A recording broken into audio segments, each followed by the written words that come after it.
کٹ ہم پیدائش 9 باب 15 سے 17 آیت میں پڑھتے ہیں کہ خدا نے طوفان کے بعد نوح سے عہد کیا اور اسے یقین دلایا کہ وہ مستقبل میں کبھی بھی اس زمین کو طوفان سے تباہ نہیں کرے گا۔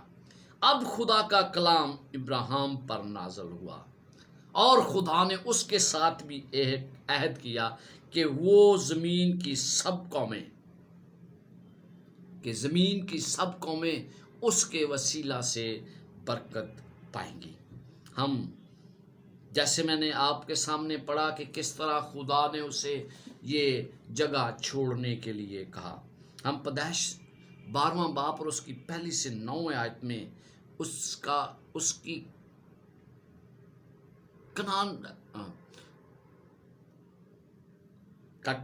ہم پیدائش 12 باب 1 سے 9 آیات میں کنعان سے روانگی کے متعلق پڑھتے ہیں۔ میں جب اس حوالے کو پڑھتا ہوں تو میرے ذہن میں ایک سوال پیدا ہوتا ہے، خدا نے ابراہیم ہی کو کیوں بلایا؟ وہ کسی اور شخص کو بھی بلا سکتا تھا۔ اس حوالے پر غور کرنے سے مجھے پتہ چلتا ہے کہ خدا جب بھی کسی کو بلاہٹ دیتا ہے تو اس کی چند بنیادی شرائط ہیں۔ تاکہ وہ کسی کو بھی بلائے اس کے لیے بنیادی شرائط کیا ہیں؟ ضروری ہے کہ وہ شخص جسے بلاہٹ دی گئی ہے وہ ان بنیادی شرائط پر پورا اترے، اور ہم دیکھتے ہیں کہ ابراہیم ان شرائط پر پورا اترا۔ پہلی آیت میں خدا نے اسے حکم دیا جو میں نے ابھی آپ کے سامنے پڑھی ہے۔ دوسری آیت میں خدا اس کے ساتھ وعدہ کرتا ہے اور پھر اسے برکات دینے کا بھی وعدہ کرتا ہے۔ اس کا مطلب یہ ہے کہ اگر میں خدا کے حکم کو نہیں مانتا تو میں اس کے وعدوں اور اس کی برکات لینے کا حقدار نہیں ہوں۔ جب خدا نے ابراہیم کو بلایا تو اسے چند چیزیں چھوڑنے کا حکم دیا گیا تھا۔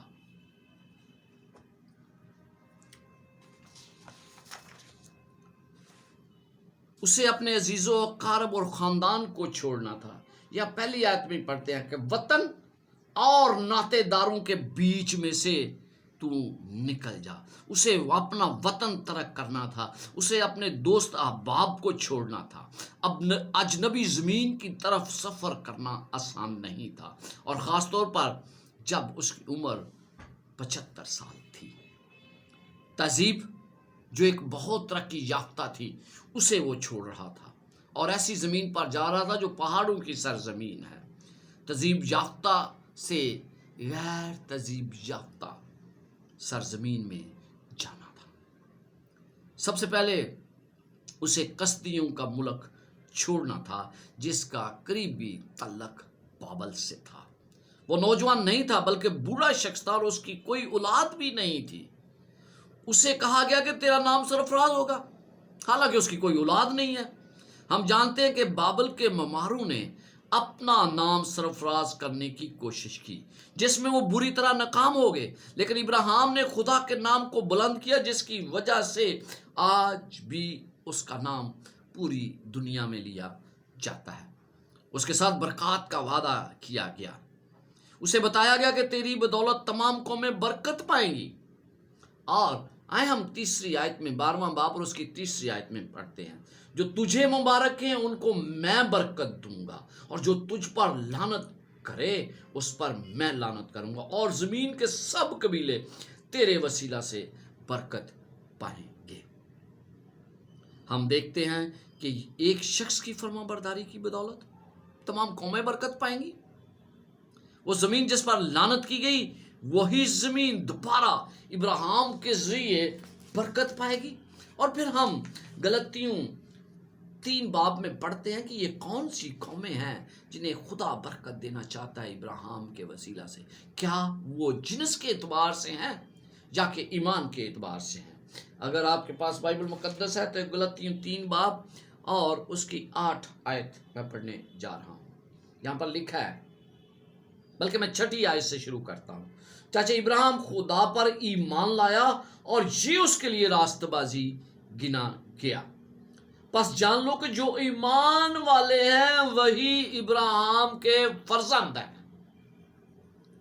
تو ابراہیم کی نسل کون ہے؟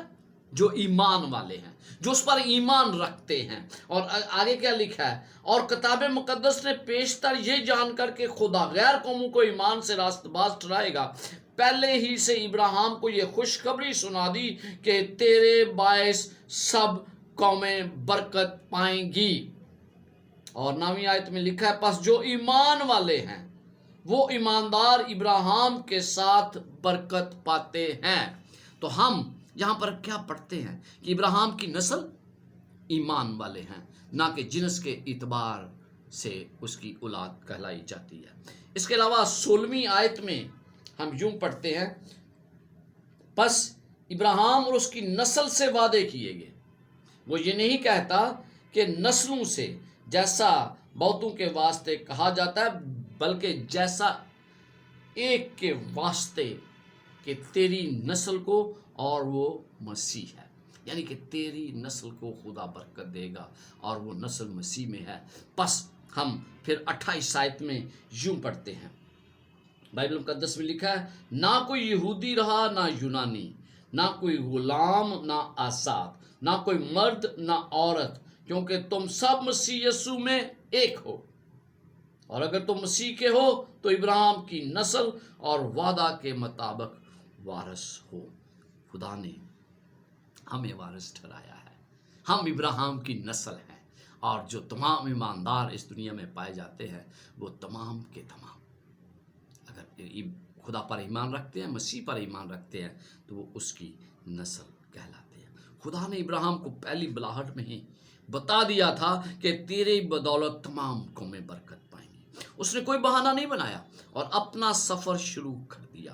اگرچہ وہ دولت مند تھا، لیکن اس کا سفر شروع کرنا اس کے لیے لعنت کی بجائے برکت کا سبب بن گیا۔ ابراہیم کی بیوی کے ذہن میں کیسے سوالات پیدا ہوتے ہوں گے، خاندان کے باقی ماندہ افراد بھی اس سے سوالات کرتے ہوں گے۔ مثال کے طور پر وہاں پر کون سا منصوبہ شروع کریں گے آپ وہاں پر جا کر، یا کس طرح کا کاروبار کریں گے؟ آپ کی زندگی روزمرہ ضروریات کی کس طرح پوری ہوں گی؟ آپ کی زندگی کی روزمرہ ضروریات کس طرح پوری ہوں گی؟ کیا وہ ملک جہاں جا رہے ہو وہ یہاں سے زیادہ ترقی یافتہ ہے؟ کیونکہ انسان ہر وقت یہ سوچتا ہے کہ مجھے زیادہ ترقی یافتہ ملک میں جانے کی ضرورت ہے۔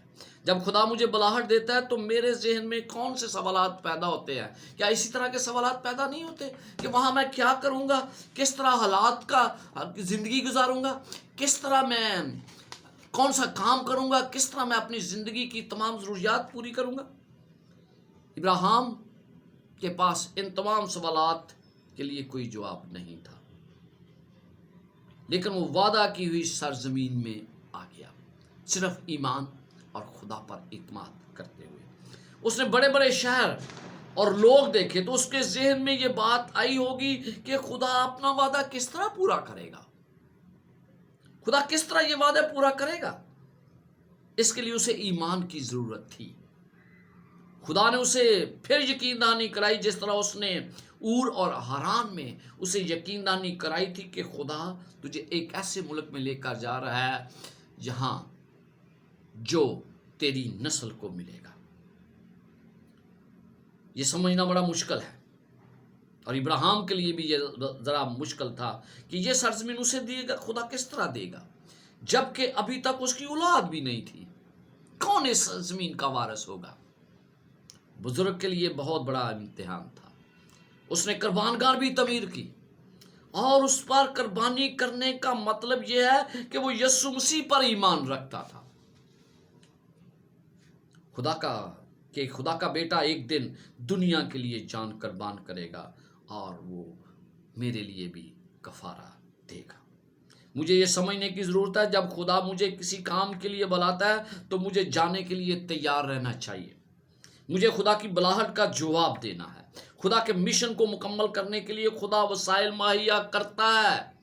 کبھی بھی خدا کو انڈر ایسٹیمیٹ نہ کریں، کیونکہ وہ آپ کی ہر ضرورت کو پورا کرنے کی طاقت رکھتا ہے۔ کیا میں اس کے کام کرنے کے لیے تیار ہوں؟ عظمت خدا کی طرف سے ملتی ہے، سرفرازی کی تلاش کرنے سے نہیں۔ اگر میں سرفرازی کی تلاش کرتا ہوں تو شاید مجھے نہ ملے، کہ اگر میں خدا کی تلاش کرتا ہوں تو مجھے عظمت خدا دے گا۔ مجھے اس سے یہ سبق ملتا ہے کہ مجھے نوح اور ابراہیم کی طرف ایمان رکھنے کی ضرورت ہے۔ اگرچہ وہ جانتے نہیں کہ خدا اپنے وعدے کس طرح پورے کرے گا، اس کے باوجود ان کا ایمان تھا اور وہ آگے بڑھے اور خدا نے اپنے وعدے پورے کیے ہیں۔ خدا جو قادر مطلق ہے اپنے وعدے ہر وقت پورے کرتا ہے۔ اس لیے میری آپ سے گزارش ہے کہ جب بھی آپ خدا سے بات چیت کرتے ہیں، خدا آپ کو کوئی بلاہٹ دیتا ہے، آپ کے لیے وہ چیز ناممکن ہو سکتی ہے، آپ سوچ سکتے ہیں کہ یہ ناممکن ہے، لیکن خدا کے لیے کوئی چیز ممکن نہیں۔ اسے اپنے عزیز و اقارب اور خاندان کو چھوڑنا تھا تاکہ وہ تمام کا تمام اپنا ماضی بھول کر ایک نئی شروعات کر سکے۔ اپنا وطن اور دوست اسے چھوڑنے تھے، اور یہ تمام چیزیں چھوڑنے کے لیے ضروری تھا کہ وہ آگے بڑھے۔ اجنبی زمین کی طرف سفر اس کا آسان نہیں تھا، لیکن اس نے یہ سفر کیا۔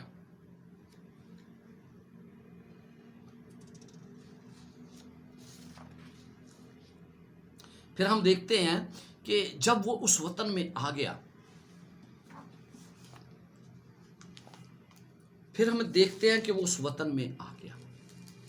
وعدہ کی ہوئی سرزمین میں وہ پہنچا، لیکن 12ویں باب کی 10 سے 20 آیات ہمیں اس کے متعلق مزید بتاتی ہیں۔ کیا لکھا ہے کلام مقدس میں؟ اور اس ملک میں کال پڑا اور ابراہیم مصر کو گیا کہ وہاں ٹکا رہے، کیونکہ ملک میں سخت کال تھا۔ یہاں پر ہم کیا دیکھتے ہیں؟ ابراہیم وعدہ کی ہوئی سرزمین میں آیا، خدا پر بھروسہ کرتے ہوئے اس نے سب کچھ ترک کر دیا، ایک نئی زمین میں وعدہ کی ہوئی سرزمین کو پھر چھوڑ کر وہ مصر کی طرف سفر شروع کرتا ہے، کیونکہ کنعان میں کال پڑ گیا۔ اس سے پہلے سب کچھ ٹھیک چل رہا تھا، اس کی زندگی ٹھیک تھی اور وہ بڑا خوش تھا۔ ابراہیم میں یہ تبدیلی کس طرح پیدا ہوئی کہ وہ خدا کی وعدہ کی ہوئی سرزمین کو چھوڑ کر مصر کی طرف جائے؟ ہمیں پتہ چلتا ہے کہ قدیم زمانے میں جب بھی کنعان میں کال پڑا تو اس کے لوگ مصر کو چلے جاتے تھے۔ اسرائیلیوں کے لیے مصر کو جانے کی آزمائش مسلسل ایک مسئلہ رہی ہے۔ گنتی 14 باب اور اس کی 3 آیت میں ہم یوں پڑھتے ہیں: خداوند کیوں ہم کو اس ملک میں لے جا کر تلوار سے قتل کرانا چاہتا ہے؟ پھر تو ہماری بیوییں اور بال بچے لوٹ کا مال ٹھہریں گے۔ کیا ہمارے لیے بہتر نہ ہوگا کہ ہم مصر کو واپس چلے جائیں؟ ہمیشہ یہ آزمائش لوگوں پر رہی ہے کہ وہ بنیادی طور پر واپس مصر میں جانے کی کوشش کرتے ہیں۔ اسرائیل جب بیابان میں تھے تو ان کی خواہش تھی، لیکن ہم دیکھتے ہیں کہ وہ وہاں پر جانا نہیں چاہتے تھے جو جگہ خدا نے ان کے لیے مقرر کیا۔ ہم یہ کہہ سکتے ہیں کہ مصر ایک ایسی علامت ہے جس میں خدا کے لوگ خدا کی بجائے انسانوں پر بھروسہ کرتے ہیں۔ ہم دیکھتے ہیں 2 سلاطین اس کا 18 باب اور اس کی 21 آیت۔ 2 سلاطین 18 باب اور اس کی 21 آیت میں یوں لکھا ہے: دیکھ تجھے اس مسلے ہوئے سرکنڈے کے آسا یعنی مصریوں پر بھروسہ ہے۔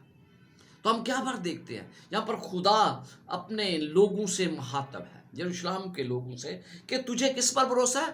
مصریوں پر۔ اگر پچھلی آیت میں گنتی میں ہم نے پڑھا کہ وہاں پر کیا تھا، ان کا بھروسہ مصر جانے پر تھا۔ وہ کہتے تھے کہ وہاں ہمیں سارا کچھ ملتا ہے، یہاں ہمیں کچھ بھی نہیں ملتا۔ اس پر اگر کوئی ٹک لگائے تو وہ اس کے ہاتھ میں کٹ، اس پر اگر کوئی ٹیک لگائے تو وہ اس کے ہاتھ میں گر جائے گا اور اسے چھید دے گا۔ شاہ، مصر، فرعون، ان سب کے لیے جو اس پر بھروسہ کرتے ہیں ایسا ہی ہے۔ یعنی کہ مصری پر بھروسہ کرنا نہیں چاہیے تھا انہیں، مصر کے لوگوں پر بھروسہ نہیں کرنا چاہیے تھا، بلکہ خدا پر بھروسہ کرنا چاہیے تھا۔ اور خدا نے بار بار مجھے اور آپ کو یہ کہا ہے کہ ہم کسی انسان پر بھروسہ کرنے کی بجائے خدا پر بھروسہ کرنا سیکھے۔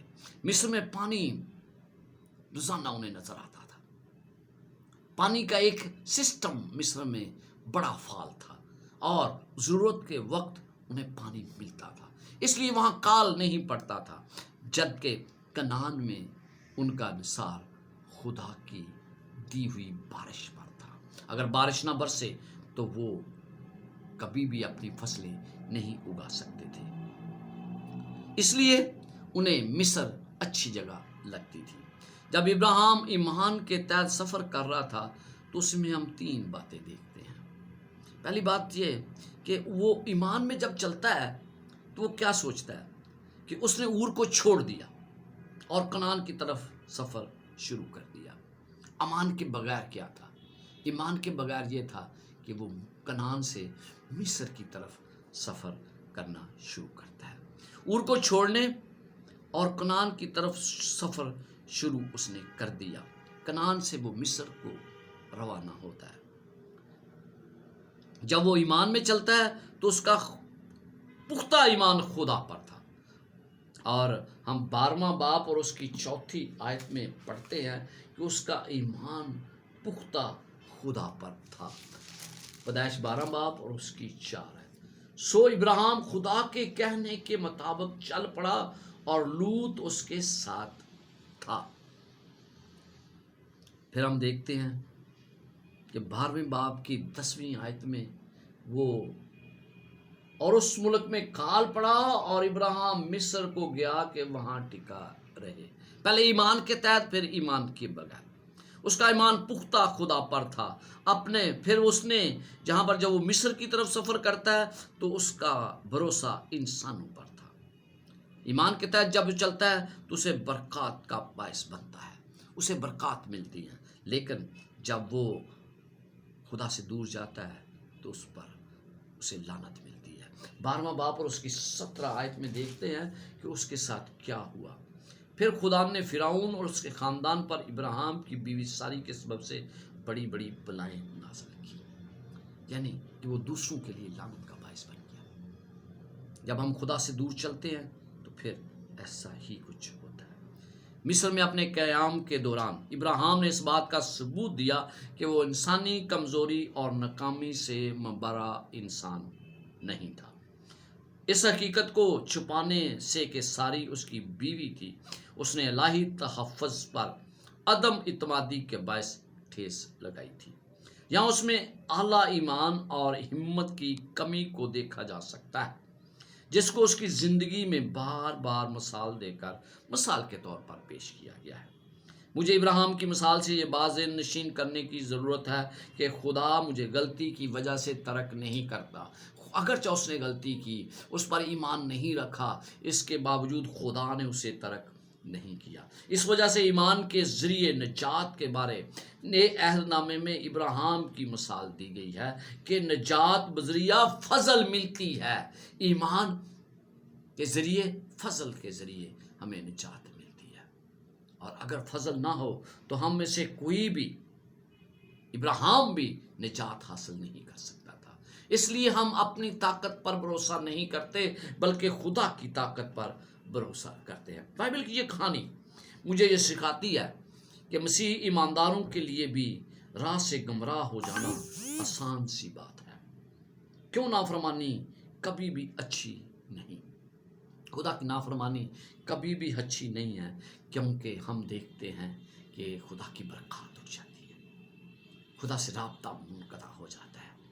لیکن یاد رکھیں، جب بھی آپ واپس آئیں گے خدا آپ کو پھر سے قبول کرے گا۔ پھر ہم اگلے باب میں پڑھتے ہیں، 14ویں باب میں، کہ ابراہیم واپس آتا ہے۔ ہم 13ویں باب میں پڑھتے ہیں کہ ابراہیم واپس کنعان میں آتا ہے۔ مصر کا سفر غیر ضروری تھا، کیونکہ خدا ابراہیم کو وہیں پر لے آیا جہاں سے اس نے سفر کا آغاز کیا تھا۔ خدا ابراہیم کے ساتھ دوبارہ سفر کا نیا آغاز کرنا چاہتا تھا، اور اس کی وجہ یہ تھی کہ اس نے توبہ کی۔ اس کا جہاں سے سفر شروع ہوا، خدا نے وہیں سے اس کا سفر دوبارہ شروع کر دیا۔ بائبل مقدس میں کیا لکھا ہے؟ ابراہیم یقیناً توبہ کے ساتھ دوبارہ اس جگہ کھڑا تھا جہاں سے وہ پہلے سفر کا آغاز کیا تھا۔ خدا نے ابراہیم کو ترک نہیں کیا بلکہ اس کا ہاتھ پکڑ کر پھر اسے ابتدائی مقام پر واپس لایا۔ توبہ کے بعد خدا نے ابراہیم کو دوبارہ سفر شروع کرنے کا موقع دیا، لیکن اس بار اس نے ایک نیا سبق اسے سکھایا جس سے پتہ چلتا ہے کہ اس نے کنعان میں دوبارہ آنے سے خدا پر بھروسہ کرنا سیکھ لیا تھا۔ پیدائش 13 باب اور اس کی 9 اور 10 آیت میں یوں لکھا ہے، کیا یہ سارا ملک تیرے سامنے نہیں؟ سو تو مجھ سے الگ ہو جا، اگر تو بائیں جائے تو میں دائیں جاؤں گا، اور اگر تو دائیں جائے تو میں بائیں جاؤں گا۔ تب لوط نے آنکھ اٹھا کر یردن کی ساری ترائی پر جو صفر کی طرف ہے نظر دوڑائی، کیونکہ وہ اس سے پیشتر کہ خداوند نے سدوم اور عمورہ کو تباہ کیا، خداوند کے باغ اور مصر کے ملک کی مانند خوب سیراب تھی۔ کیا لکھا ہے یہاں پر؟ ہمیں پتہ چلتا ہے کہ اس نے لوط کو پہلے انتخاب کا موقع دیا۔ کیوں؟ کیونکہ اب وہ جان گیا تھا کہ مجھے خدا پر بھروسہ کرنا ہے، کیونکہ کچھ بھی ہو جائے خدا اپنا وعدہ پورا کرے گا۔ اس سے ہمیں پتہ چلتا ہے کہ اس نے خدا پر بھروسہ کیا، کیونکہ لوط نے اس جگہ کا انتخاب کیا جو اس کی نظر میں بہتر تھی، اس لیے ابراہیم نے اسے موقع دیا۔ ابراہیم کو اب نہ تو قحط کا خوف تھا اور نہ ہی اسے اپنے آپ پر بھروسہ رکھنا تھا، اسے خدا پر بھروسہ رکھنا تھا۔ اور جب بھی چناؤ کا موقع آتا ہے تو مجھے خدا پر بھروسہ کرنے کی ضرورت ہوتی ہے۔ وہ اب جان چکا تھا کہ خدا ہمیشہ اس کے ساتھ رہے گا، چاہے کچھ بھی ہو جائے خدا اسے ترک نہیں کرے گا۔ یہی وجہ سی کہ تنازع کے پرامن حل کے لیے اس نے پہلے لوط کو موقع دیا۔ یہاں پر ہم دیکھتے ہیں کہ لوط نے اپنے لیے آسان اور بہترین حصے کا انتخاب کیا، سیراب سرزمین کا۔ ہم پڑھتے ہیں کہ ایسی سیراب جو مصر کی طرح سیراب تھی، ایسی سرزمین کا اس نے انتخاب کیا۔ اس نے اپنے پڑوسیوں کی بدکاری کی فکر نہ کی۔ 13ویں آیت میں ہم کیا پڑھتے ہیں؟ لکھا، اور سدوم کے لوگ خداوند کی نظر میں نہایت بدکار اور گناہگار تھے۔ اس نے اس طرف کا انتخاب کیا۔ جب اس نے یہ انتخاب کیا تو اس کے ذہن میں ان کی بدکاری مد نظر نہیں تھی۔ وہ سوچتا تھا کہ یہ زیادہ اچھا علاقہ ہے، سیراب علاقہ ہے، اس لیے اس نے لالچ کے تحت اس علاقے کا انتخاب کیا۔ یہاں پر ہم دیکھتے ہیں کہ لوط نے اپنے لیے آسان اور بہترین حصے کا انتخاب کیا، یعنی سرسبز زمین کا۔ اس نے اپنے پڑوسیوں کی بدکاری کا فکر نہیں کیا۔ اس سے ہمیں یہ بھی پتہ چلتا ہے کہ اس نے اپنے لیے لالچ کیا، حالانکہ بڑا ہونے کے ناطے اسے ابراہیم کو پہلے موقع دینے کی ضرورت تھی۔ یہاں لوط کا رویہ طوفان سے پہلے والے لوگوں کی طرح تھا جنہوں نے اپنے لیے خود چناؤ کیا، اور یہاں پر بھی لوط نے اپنے لیے خود چناؤ کیا۔ دوسری جانب ابراہیم کا اقدام خدا پر بھروسہ کرنا تھا۔ اس نے خود اپنے لیے زمین کا انتخاب نہیں کیا بلکہ خدا نے اسے زمین بخشی، اس لیے اس نے خدا پر چھوڑ دیا کہ خدا اسے کون سی زمین دیتا ہے۔ جب لوط ابراہیم سے الگ ہوتا ہے تو خدا اس سے دوبارہ مخاطب ہوتا ہے۔ 13ویں باب کی اس کی 14ویں آیت میں، اور لوط کے جدا ہو جانے کے بعد خداوند نے ابراہیم سے کہا، اپنی آنکھ اٹھا اور جس جگہ تو ہے وہاں سے شمال اور جنوب اور مشرق اور مغرب کی طرف نظر دڑا، کیونکہ یہ تمام ملک جو تو دیکھ رہا ہے میں تجھ کو اور تیری اولاد نسل کو ہمیشہ کے لیے دوں گا۔ اس کے بعد خدا اسے یہ کہتا ہے کہ وہ دیکھے، اس ملک کو دیکھے۔ 17ویں آیت میں ہم کیا پڑھتے ہیں؟ یہاں پر لکھا ہے، اٹھ اور اس ملک کے طول و عرض میں سیر کر، کیونکہ میں اسے تجھ کو دوں گا۔ خدا اسے سیر کرنے کے لیے کہتا ہے، اسے دیکھنے کے لیے کہتا ہے۔ یہاں خدا اس پر واضح کر دیتا ہے کہ وہی اسے یہ سرزمین دے رہا ہے۔ یہ خدا کی طرف سے اس کے لیے تحفہ تھا، فضل کی بخشش تھی۔ جیسے ابراہیم صرف ایمان کے ذریعے ہی حاصل کر سکتا تھا، یہ ایسا ایمان تھا جو عطائیت کی طرف لے جاتا ہے۔ خدا ہی نے سب کچھ جو اس نے وعدہ کیا تھا اسے پورا کرتا ہے۔ خدا کے وعدے برحق اور سچے ہیں، ہمیں اس پر بھروسہ کرنے کی ضرورت ہوتی ہے۔ ہم کس طرح دوسروں کے ساتھ مہربان اور شائستہ طور پر پیش آ سکتے ہیں، جبکہ ہمارے سامنے ابراہیم کی مثال ہے کہ وہ کس طرح دوسروں کے ساتھ اچھے طریقے سے پیش آیا۔ میں چاہتا ہوں کہ آپ دوسرا کرنتھیوں پہلا باب اور اس کی 10 آیت میرے ساتھ دیکھیں۔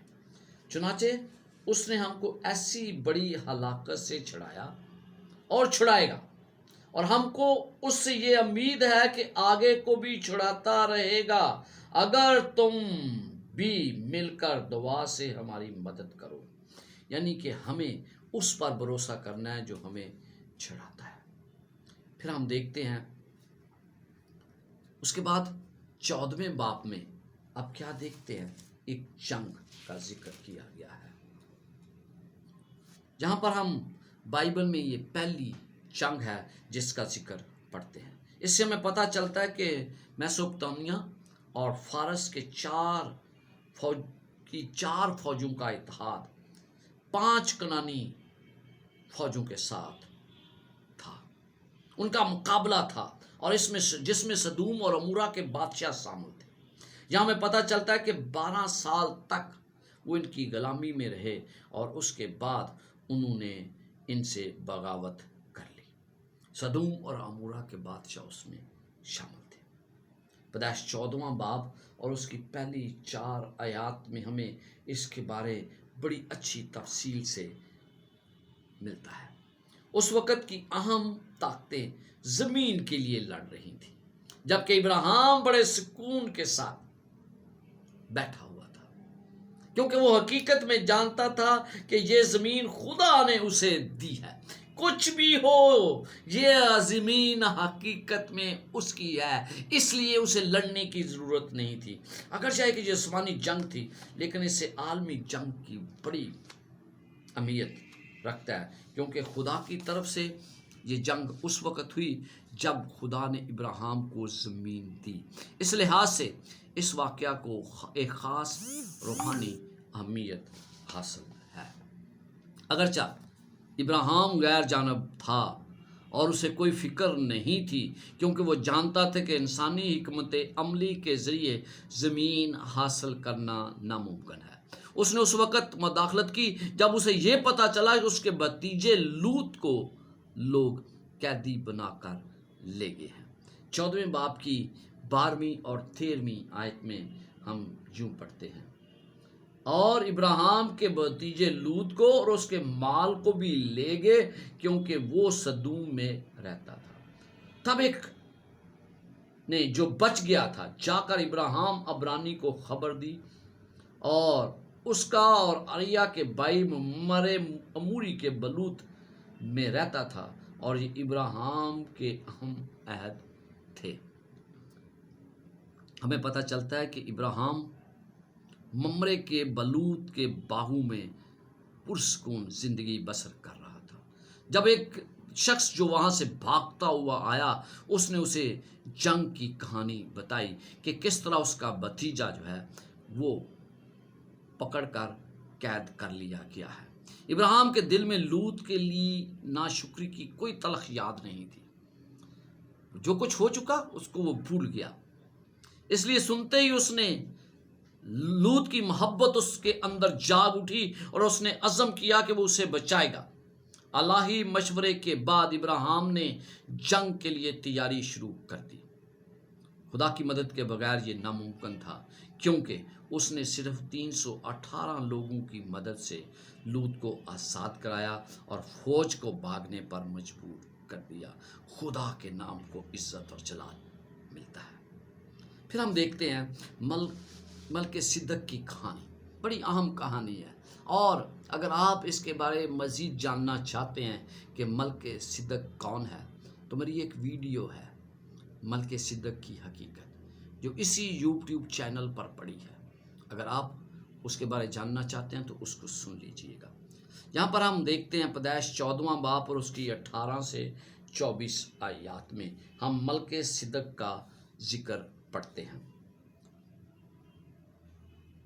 اور ملک صدق سالم کا بادشاہ روٹی اور مے لایا، اور وہ خدا تعالیٰ کا کہن تھا، اور اس نے اس کو برکت دے کر کہا کہ خدا تعالیٰ کی طرف سے جو آسمان اور زمین کا مالک ہے، ابراہیم مبارک ہو، اور مبارک ہے خدا تعالیٰ جس نے تیرے دشمنوں کو تیرے ہاتھ میں کر دیا۔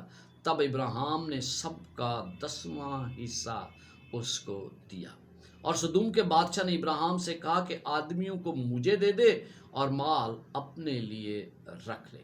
ابراہیم نے سدوم کے بادشاہ سے کہا کہ میں نے خدا تعالیٰ آسمان اور زمین کے مالک کی قسم کھائی ہے کہ میں نہ تو کوئی دھاگا، نہ جوتی کا تسمہ، نہ تیری اور کوئی چیز لوں، تاکہ تو یہ نہ کہہ سکے کہ میں نے ابراہیم کو دولت مند بنا دیا۔ سو اس کے جو جوانوں نے کھایا لیا، اور اس آدمیوں کے حصے کی جو میرے ساتھ گئے تھے، اس نے کوئی چیز بھی اس سے نہیں لی۔ یہاں پر ہم ملک صدق کا ذکر خاص طور پر دیکھیں گے کہ کس طرح ملک صدق جو ہے وہ ابراہیم سے ملنے کے لیے آتا ہے۔ ملک صدق ایک اچانک نمودار ہوا، لیکن یہ خلاف توقع نہیں تھا۔ جہاں کنانی بادشاہ ابراہیم کا شکریہ ادا کر رہے تھے، وہی یہ کاہن بھی موجود تھا، جس نے دایکی دینے کے ذریعے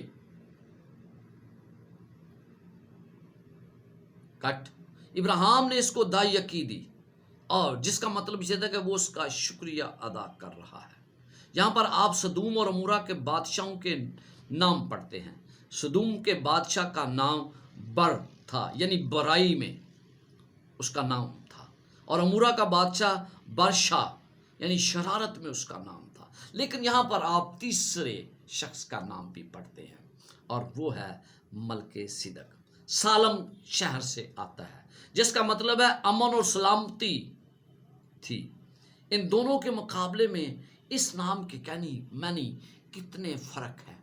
اور پھر ہم دیکھتے ہیں کہ یہاں کہن کا لفظ بائبل میں پہلی بار استعمال ہوا ہے۔ 14واں باب اور اس کی 18ویں آیت میں ہم پہلی بار دیکھتے ہیں کہ کہن کا لفظ استعمال ہوا ہے۔ ملک صدق خدا تعالیٰ کا کہن کہا جاتا ہے، اس خدا کا کہن جس کی عبادت ابراہیم کرتا تھا۔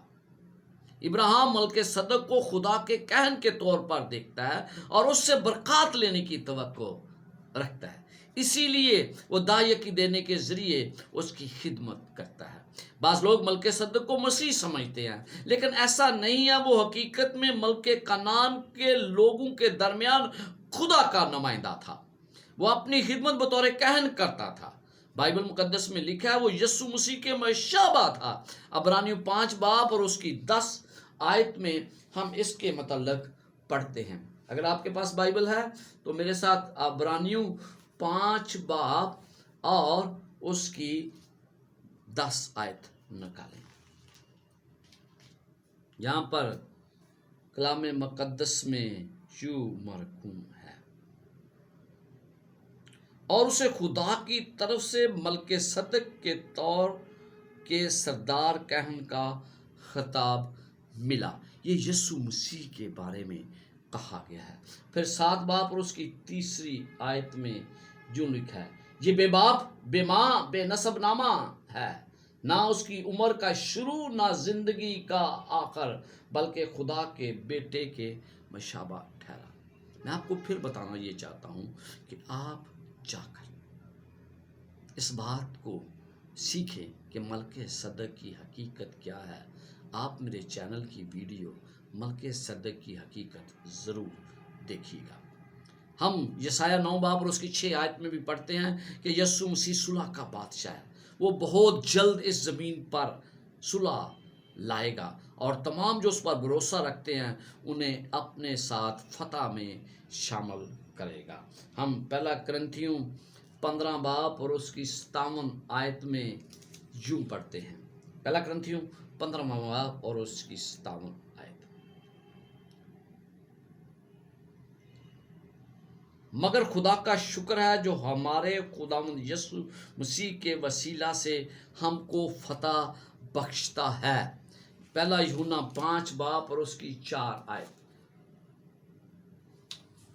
5 باب اور اس کی 4 آیت میں یوں مرقوم ہے، جو کہ خدا سے پیدا ہوا ہے وہ دنیا پر غالب آتا ہے، اور وہ غلبہ جس سے دنیا مغلوب ہوئی ہے ہمارا ایمان ہے۔ ہم یسوع مسیح کے ذریعے غلبہ حاصل کرتے ہیں۔ دایکی خدا کے لیے تحفہ نہیں جو ابراہیم نے دی، بلکہ اس کی برکات کی وصولی کا اظہار ہوتا ہے۔ اس لیے ابراہیم نے دایکی دی، کیونکہ خدا ہی ہمیں وہ سب کچھ دیتا ہے جس سے ہم اپنی زندگی کو شروع کرتے ہیں اور جاری اور ساری ہماری زندگی رہتی ہے۔ کس طرح دایکی دینا ہمارا پختہ کٹ، کس طرح دایکی دینا ہمارے ایمان کی ایک پختہ مثال ہے۔ یہ ایک واضح دلیل ہے کہ ہم خدا کے ساتھ ساتھ چلنے کے لیے تیار ہیں۔ میرے عزیزوں، مجھے آج یہ سکھانا ہے یا سیکھنا ہے، مجھے یہ سیکھنا ہے کہ مسیح کی کلیسیا باعث برکت ہونی چاہیے۔ اس کے ممبران خود کو برکت حاصل کرنے کے لیے خدا کے سامنے پیش کرتے ہیں، وہ دوسروں کے لیے برکت کا باعث بنتے ہیں، تمام قومیں ان کے وسیلہ سے برکت پاتی ہیں، ان کے ارد گرد رہنے والے لوگ باعث برکت بنتے ہیں۔ تو ابراہیم کی نسل ہونے کے لیے ضروری ہے کہ ہم خدا کے احکامات پر عمل کریں، اس کی بلاہٹ کا جواب دیں، اور پھر ہم دیکھیں کہ خدا کس طرح مجھے استعمال کرتا ہے۔ خدا نے جو وعدے کیے ہیں خدا وہ ضرور پورے کرے گا۔ وہ آپ کے ساتھ وعدے ہیں، وہ میرے ساتھ وعدے ہیں۔ تو آئیں ہم خدا کی بلاہٹ کا جواب صحیح معنوں میں دیں تاکہ وہ ہمیں بہتر طریقے سے استعمال کرے۔ خدا آپ کے ساتھ اور آپ کو برکت دے۔ آمین۔